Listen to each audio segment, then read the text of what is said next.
It's not always a welcome piece of mail, but it comes every month, a bill we have to pay.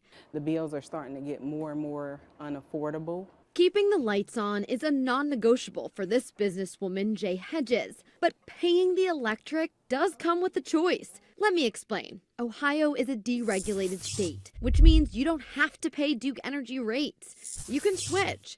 In fact, you can choose from more than 100 energy suppliers on any given day, giving you a say in your financial fate.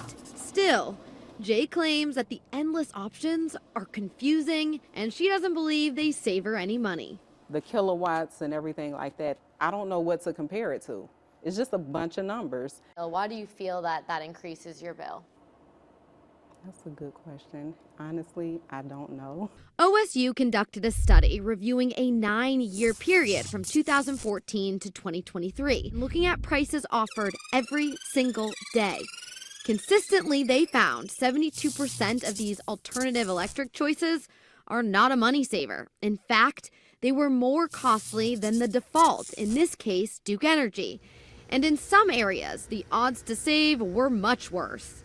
So every day you're seeing 100 to 150 offers filed in your service territory, and none of them are cost saving for an entire year or longer. From me looking at my bill, it's not saving me anything. The distrust Jay feels may be valid.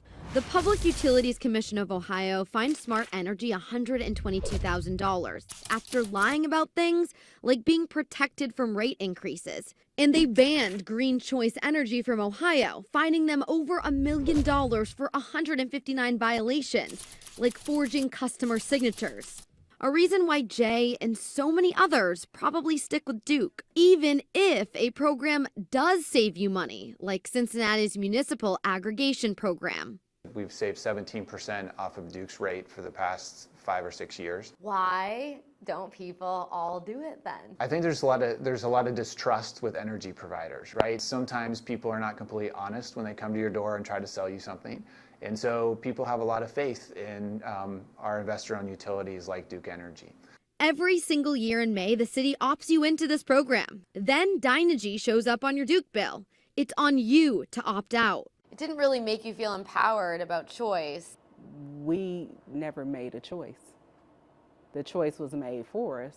With an opt-out program, more residents are likely to participate. So by bringing all of our residents together, it's kind of like bulk purchasing. We're able to get a much lower rate. The city does benefit from this financially. They receive an administration fee averaging about $700,000 in annual revenue. According to these numbers, the rate the city negotiated compared to Duke saved residents over $12 million. But even that proof hasn't swayed Jay away from the expensive and deceiving reputation other electric suppliers have left behind.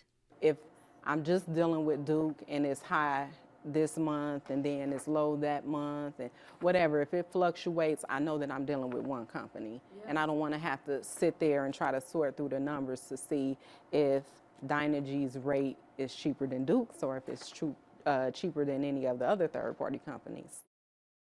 Local 12 has more consumer stories just like this. Don't forget to click the links and press subscribe.